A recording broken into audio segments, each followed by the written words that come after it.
Welcome everyone to the Ordinary Council meeting of the 6th of September 2022. Before I start, I'll just do a roll call for our online councillor. Councillor Ripper. Councillor Ripper, can you see and hear me? I can see and hear you, Mayor. Thank you, Councillor Ripper. Members of the public gallery should note that the Council records and publishes council meetings via YouTube to enhance the accessibility of council meetings to the broader Wellington community. These recordings are also archived and may be published on Council's website for viewing by the public or used for publicity or information purposes. At the appropriate times during the meeting, members of the gallery may address the Council, at which time their image, comments or submissions will be recorded. Members of the public who are not in attendance at the Council meeting but wish to communicate with the Council via the online web form should lodge their questions or comments early in the meeting to ensure that their submissions can be dealt with at the end of the meeting. Please could gallery visitors, particularly councillors and those invited attendees, ensure that mobile phones and other electronic devices are turned off or in silent mode for the duration of the meeting. Could we all please stand? We acknowledge the traditional custodians of this land, the Gunai-Kurnai people, and pay respects to their elders past and present. Almighty God, we ask your blessing upon the Wellington Shire Council, its councillors, officers, staff and their families. We pray for your guidance in our decisions so that the true good of the Wellington Shire Council may result to the benefit of all residents and community groups. Amen. Please sit down. We don't have any apologies for this meeting. Any declarations of conflicts of interest? No. Can I have someone to move to item 3.1, adoption of minutes of previous council meeting? Councillor Wood. Thank you, Mayor. I move that Council adopt the minutes and resolutions of the Ordinary Council meeting of the 16th of August 2022. And seconded by Councillor Rossetti. Is that motion opposed? If not, that motion is carried. Happy with that, Councillor Wood? Yep. Item 4, business arising from previous meetings, there is none. Item 5, acceptance of late or urgent items, there is none. Item 6, notices of motion, there are none. Item 7, receiving of petitions or joint letters, there is none. Item 8, invited addresses, presentations or acknowledgements. Do we have any? Councillor Maher, I think, was first. Oh, thank you, Mayor. I would just like to make a quick acknowledgement of our branding in the middle of everywhere. And I certainly would like to commend Ashley Smell, our Coordinator of Marketing, Events and Tourism, for the work that she's undertaken with that.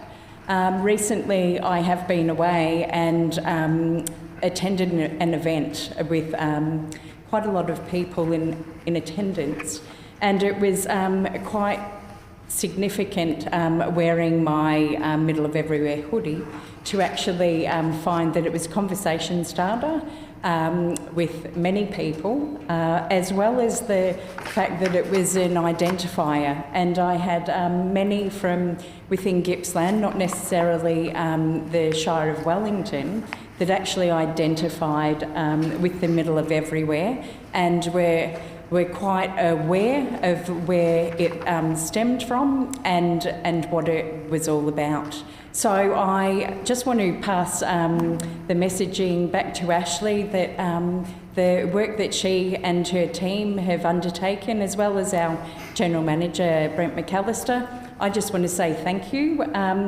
And I encourage everyone to duck down to the information centre downstairs and grab your hoodie and start wearing it, because you'll certainly be surprised as to the conversations that occur with it. And I was very proud to be a part of that. So thanks, Ashley. Thanks, Councillor Maher. Councillor Crosley. Thank you, Mayor.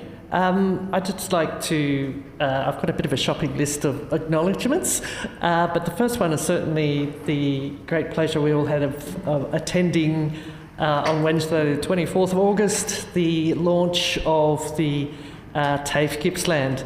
The long-awaited launch, and also So many people had come together to make that happen. It was actually fantastic to have the Minister for Training and Skills, Gail Teeney, MP, to acknowledge that, and certainly there was a quote in the press release that she praised the efforts of everybody involved in this major development, which will ensure local students have access to the latest in training and technology.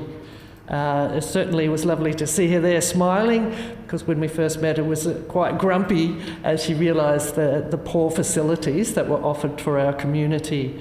So it was fantastic to see and have a look at those great new fit-for-purpose facilities there, and realising that it's so important to have the youth being able to get their training in their community, and also for those that are older of age to get more skills and upskills so they're ready for the new jobs and for the jobs that are here. As we know, we've got a skills shortage, especially in the trades, and this facility will go a long way towards that. So yeah, it's a great facility there, and it's really a good place to have been from Fulham into the centre of the city, but also so other transport hubs can actually come to it, so students from all over can access it.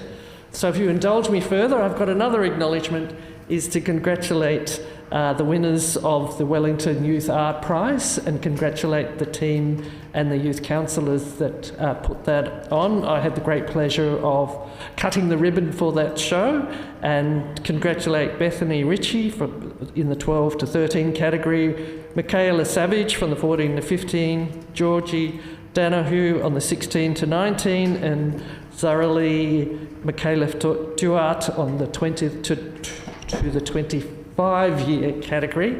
And it was just a fantastic use of that facility, and something that we dreamed of and envisaged when we constructed this building, to have it full of family and friends and the young artists and the hubbub that was there. And as I said, they'd had their first step as a professional artist by having an exhibition, and it's so lovely to be able to have it in such a prestigious space as this Port of Sale.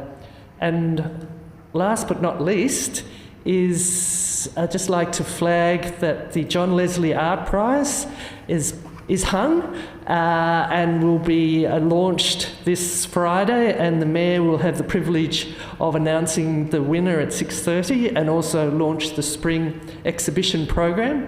But just to let you know, there's this is the 22nd exhibition of the John Leslie Art Prize, and the exhibition has 50 of the shortlisted of 455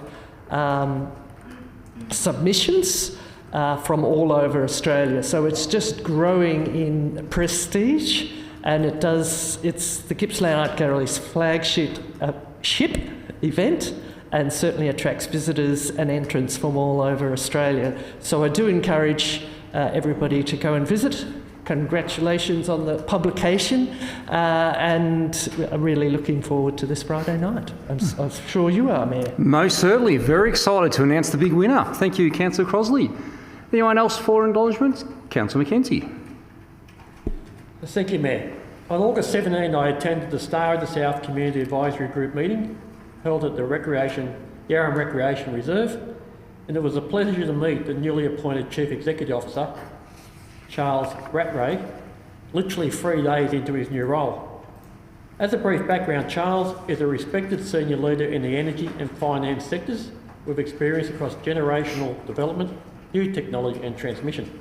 In his most recent role as Managing Director for Nexus Energy, Charles oversaw energy projects through all stages of the project's life cycle, including the Lincoln Gap Wind Farm and Snapper Point Gas Peaking Plant. On a personal note, Charles is a Fitzroy tragic, and I'm sure hopefully he's looking for a win on this Friday night against Melbourne,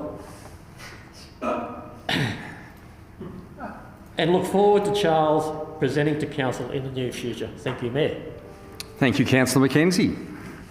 Hopefully Colin will get up this Saturday night as well. Go Sydney. Now, I have a few acknowledgements and events that I'd like to do. We've been quite busy since the last council meeting. The first one I'd like to acknowledge is, I'll tell you a bit of a story. So during February 1947, the Rotary Club of Traralgon decided to explore the possibility of expanding Rotary into Gippsland, and in line with this decision, carried out a survey to ascertain the possibility of forming a club in Yarram. A meeting was subsequently convened in Yarram on the 26th of March and attended by 25 interested local residents. They actually formed a club and they had their inaugural meeting on the 23rd of April 1947. The original charter was for 22 members were present, and I'd like to congratulate the Rotary Club of Yarram for having their 75th anniversary recently. Quite amazing. They still have 23 current members. We all know what Rotary does in the community. It is always a thankful chores that they always do to help the community. And I'd like to extend a thanks from Council for 75 years of being active and many more years to come. I was a little bit disappointed though. One of the members said, the middle of everywhere. Do you know Yarram is actually the centre of everywhere? 230 miles either way to Melbourne. Whichever way you go from Yarram, where you go through the hills or via the highway, is exactly 230 miles. So they thought they were the centre of everywhere. So congratulations. I also attended, on behalf of the Sale, Maffra and District Kennel Club, the Gippsland Winter Festival All Breeds Championship Dog Show. People might think, oh, it's a dog show. It was far more than just a dog show. They had 530 dogs entered. They had judges from all around the world that have flown in to judge at the dog show over in Maffra. It was an amazing event to go to. I took great pride in taking lots of photos for our media side to post on our media to show the range of dogs that were actually on display. It's an annual event. Of course, with COVID, they haven't been able to do that. But yeah, over 530 dogs actually attended that. So a real credit to the small committee that put that event together. A big congratulations for running a very, very successful event. I don't know if this is good or bad, but I was invited to do a little bit of sit in a passenger seat in a rally car. I'd never been in a rally car. I had seen rally cars on TV multiple times. But luckily, Lockie Reid, who was in the Victorian Rally Championship rounds, we had the Victorian Rally Championship here and also the Australian Rally Championship round. The Australian Rally Championship goes all round every state in Australia. It was very pleasing to have them out at Boysdale and Stockdale doing 2 rounds on a Saturday and Sunday. Lockie on the Thursday media event offered to take me for a spin. I've never done anything so scary. It was amazing. They are all mad, as I told them all on the Sunday when I met the professionals, and I don't know how they actually do that. But a real credit to the event. It was actually the Gippsland Rally middle of everywhere. Touching on Councillor Marr, a real credit to Ashley Smurl and the team for the middle of everywhere promoting. It was on every vehicle, it was on every corner, the middle of everywhere displayed. It was actually telecast on 7+ live to the world to watch if they wanted to. It was fantastic. I was lucky enough to meet Neil Bates. Neil Bates has 2 sons. Neil is a 4-time Australian rally champion. His 2 sons, being Harry Bates and Lewis Bates, do race for Toyota, and Neil is the leader of that. Amazing 2 lads. It was quite pleasing to see. Lewis is the younger than Harry. Harry has won the championship twice already and is gaining on Dad. Harry is as good as anyone in the world. He is actually going across to compete in a world championship race in New Zealand. So quite extraordinary how he races. Unfortunately, on the Saturday, he didn't complete one of the 8 legs. That meant his little brother Lewis, that has been in his shadow for a while, actually won the whole round. And it was pleasing to see the Bates family with both sons there, but equally just as happy to see Lewis actually come through with the wind at our event. When I was doing the ceremonial start on the Saturday, I had to raise the Australian flag and let the cars through. I was quite amazed when a car came up with a P plate on it doing a rally. He'd only just got his P plates, he was previous on his L's because he was just turned 18. His name was Max McRae. If anyone knows World Rally Championships, he's actually the nephew of the late Colin McRae. Colin was probably one of the best rally championship drivers in the world and probably still is renowned for that. So Max is only just starting out. He actually come third in our round here. So for young kids starting out. So a real credit to our team to have the Victorian Rally Championship on the Saturday. They competed. And then the Australian Rally Championship was over both Saturday and Sunday. And it was a great event to attend. Talking to Ashley, there were over 1,200 tickets downloaded for people to go to viewing spots for the rallies over the 2 weekends. So that was a great event to have in Wellington and to showcase different things that we can actually bring to the region. So it was a fantastic event to attend.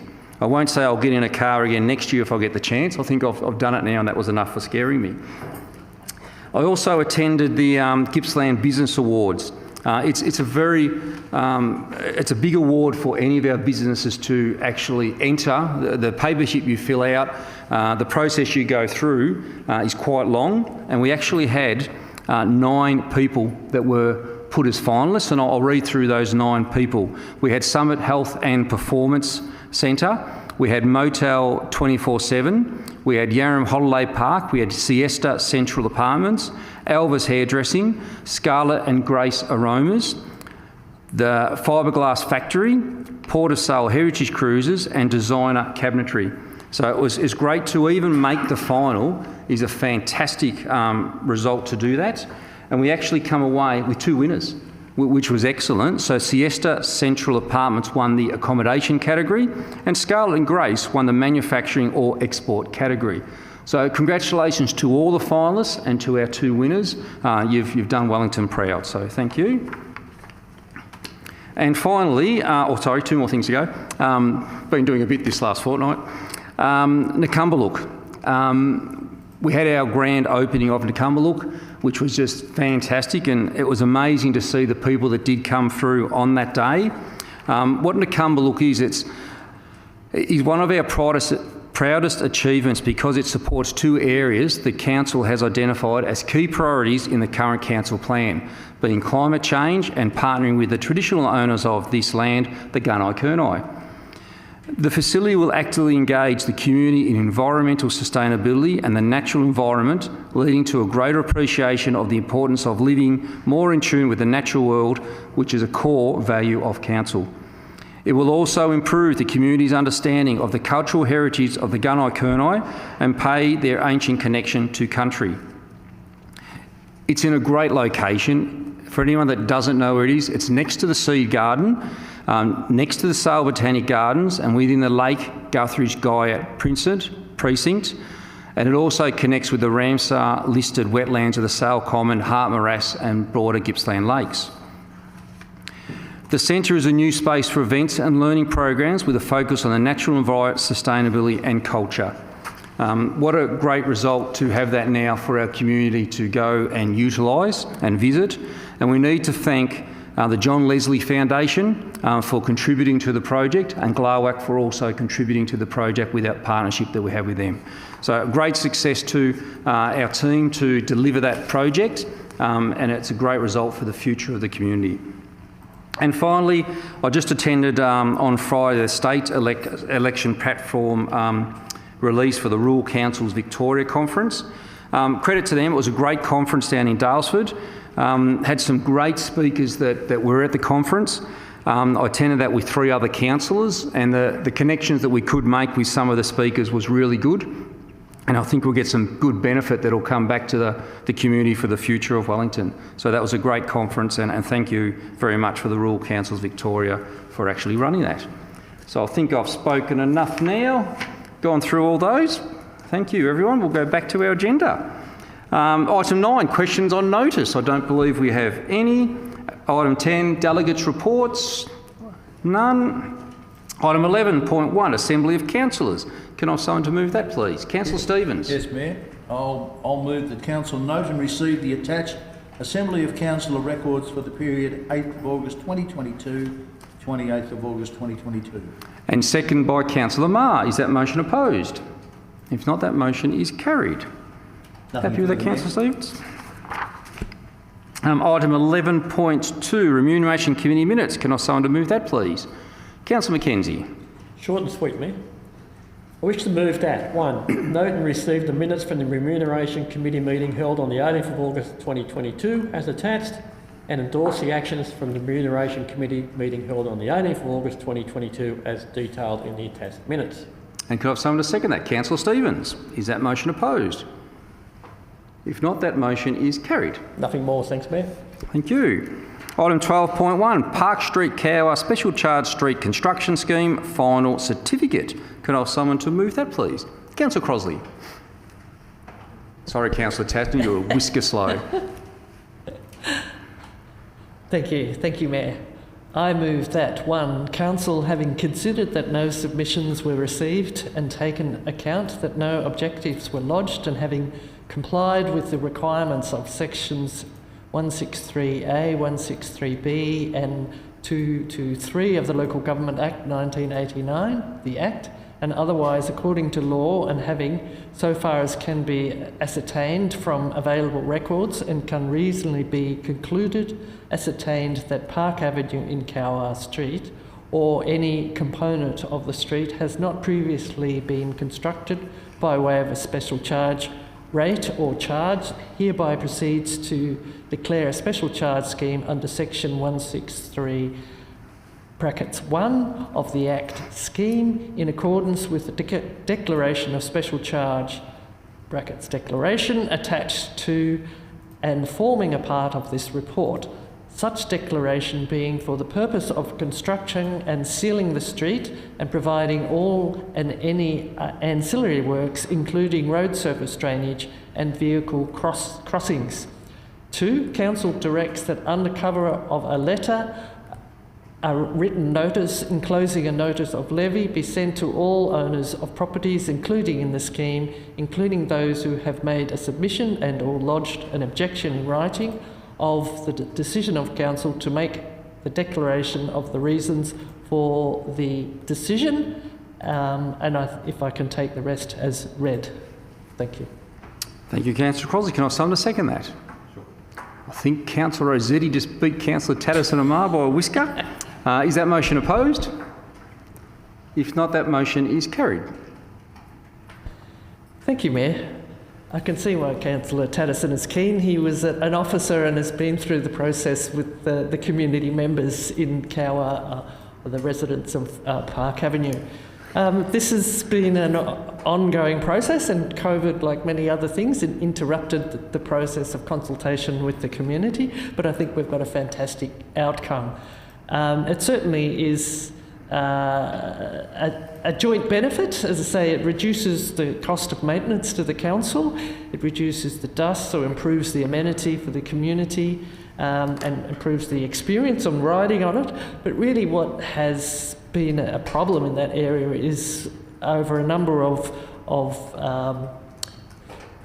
inundations with rain events, that the drainage has been a real problem, and the making of the road will also include provision of appropriate spoon drainage, so that'll increase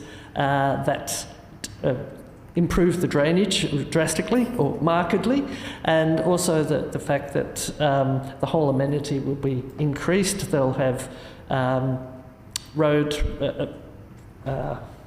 driveway entries constructed, which also stops the spilling of gravel onto the roadway, and also improved access and egress onto the Terrelgan-Maffra Road. So it's a great outcome. It's also constructed with funding framework that we adopted a few years back now, to actually under the Council Residential Road and Construction Plan, which actually allocates funds from the Council's Road and Recovery Program to match and to acknowledge that there is a benefit for the council in this, as well as there's a benefit for the community that live on the street. So it basically, for about bit over $3,000, each household gets an improved amenity and we get savings for the council. So it's a great win. Thank you.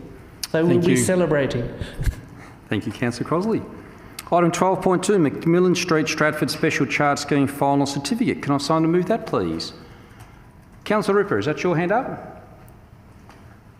My hand up, Mayor. Thank you. I'd like to move 1. Adopt the final cost certificate for the McMillan Street, Stratford Special Charge Scheme. Say again, Special Charge Street Construction Scheme. Scheme number 1904, and 2, authorise the Chief Executive Officer to prepare the final apportionment amount due to the property owners for the McMillan Street Stratford Special Charge Street Construction Scheme. Scheme number 1904, based on the total levy amount of $60,000. Thank you. Councillor Wood has seconded that. Is that motion opposed? If not, that motion is carried. Councillor Ripper. Thanks, Mayor. At the meeting on the 7th of April 2020, Council resolved to give notice of the intention to declare the Special Charge Street Construction Scheme, the construction of McMillan Street East, that's between Davis and Thompson Street in Stratford. There were no submissions received on the proposed scheme, with Council resolving to declare the Special Charge Scheme at its 16th of June 2020 meeting. And about 3,600 per resident in that area.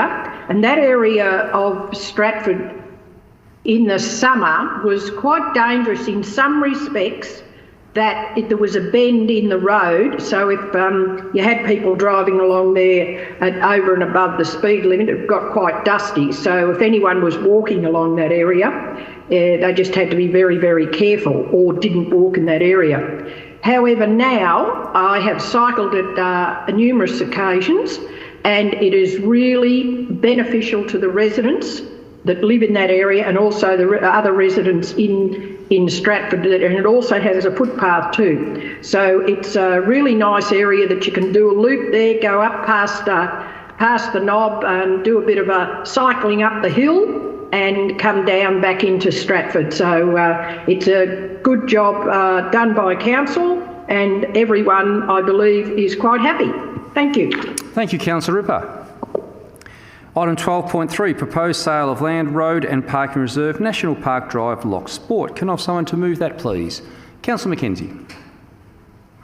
Thank you, Mayor. I wish to move that 1, pursuant to Section 114 of the Local Government Act 2020, Section 2061, including Clause 3 of Schedule 10 and Section 223 of the Local Government Act 1989, Council resolves to advertise its intention to discontinue and to sell a section of road reserve abutting 280 and 282 National Park Road in Loch Sport by private treaty, and 2, pursuant to Section 114 of the Local Government Act 2020, Council resolves to advertise its intention to subdivide the parking reserve number 10 on LP 58872 and to sell a section of the parking reserve abutting 280 and 282 National Park Road in Loch Sport by private treaty, and 3, place a public notice of the proposal in a local newspaper and serve a copy of the notice on abutting property owners and statutory authorities, and 4, Council appoints 3 councillors, being Councillor Mackenzie, Councillor Stevens and Councillor Marr, plus an alternative representative being Councillor By, to form the 280 and 282 National Park Road and Parking Reserve Committee that is established by Council under Section 2231BI of the Act to consider written submissions/objections, and to any person who in their written submission under Section 223 of the Act have been requested that they be heard in support of their submission objections, or take 5 points 5, 6 and 7 as read. And can I have someone to second that? I think Councillor Crosley was first. Is that motion opposed? If not, that motion is carried. Thank you, Mayor. Just for the community, this block of land is on the top end of National Park Road, and the owner of that BP service station literally purchased the business during COVID in 2020, as most businesses did. And he's taken it from being a rundown BP service station to now, having all amenities for the local and tourist groups, which has been fantastic. And he's been really well regarded within the community. And this now allows him to open the space up to have an additional facility for food outlets.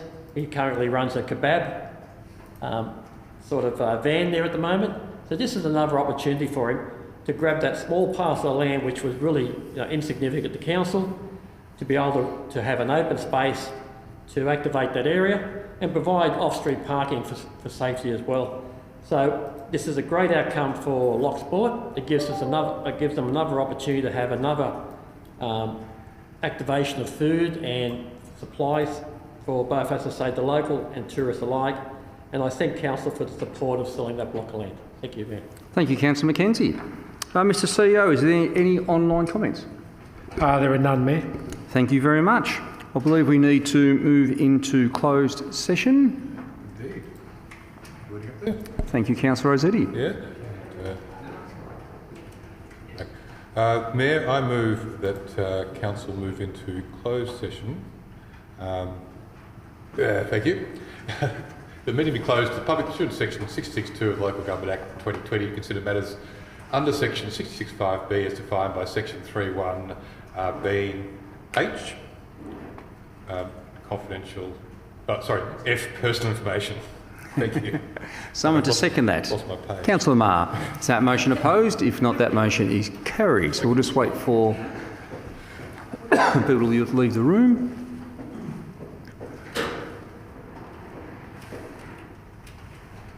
So I need from the 19th